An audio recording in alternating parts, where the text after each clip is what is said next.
Nem akarjuk, hogy bejöjjenek az Unióba. হাঙ্গেরিকে Russia থেকে তেল ও গ্যাস কেনা বন্ধ করতে হবে এমন দাবি তুলেছে ইউক্রেন। Наш партнер в Вашингтоне. রাশিয়ার সঙ্গে সংঘাত বাঁধিয়ে রাখা দেশটির এমন দাবির জবাবে রীতিমতো ঝামা ঘষে দিয়েছেন হাঙ্গেরির প্রধানমন্ত্রী ভিক্টর অরবান।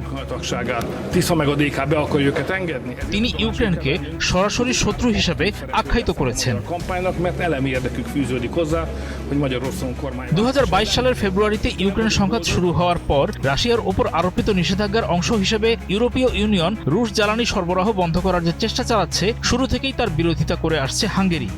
7 ফেব্রুয়ারি দেশটির পশ্চিমাঞ্চলীয় শহর সোমবাটহেলিতে এক নির্বাচনী সমাবেশে বক্তব্য দিচ্ছিলেন আরবান। সেখানে তিনি অভিযোগ করেন ইউক্রেন হাঙ্গেরির নিরাপত্তা বিঘ্নিত করছে।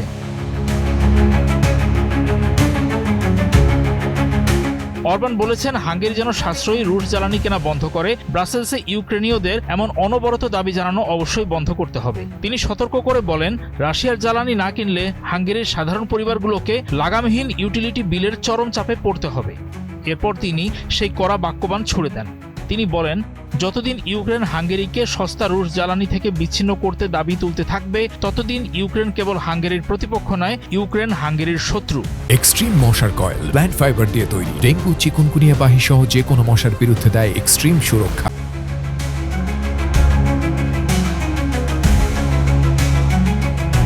ইউক্রেনের ইইউ সদস্যপদ পাওয়ার বিরোধিতায় আবারও সরব হয়ে অরবান যুক্তি দেন ইউক্রেনের সঙ্গে যে কোনো সামরিক বা অর্থনৈতিক জোট কেবল বিপদই ডেকে আনবে। গত 2 ফেব্রুয়ারি হাঙ্গেরি ঘোষণা করেছে যে তারা রুশ জ্বালানি নিষেধাজ্ঞার এমন আত্মঘাতী সিদ্ধান্তের বিরুদ্ধে মামলা করবে। ইউরোপীয় কমিশন বর্তমানে 20তম নিষেধাজ্ঞা প্যাকেজ নিয়ে আলোচনা করছে, যার মধ্যে রুশ তেলের সামুদ্রিক পরিষেবার ওপর নিষেধাজ্ঞা অন্তর্ভুক্ত রয়েছে। গত মাসে ইউরোপীয় কাউন্সিল 2027 সালের শেষ নাগাদ অবশিষ্ট সমস্ত রুশ গ্যাস সরবরাহ বন্ধ করার একটি রূপরেখা অনুমোদন করেছে।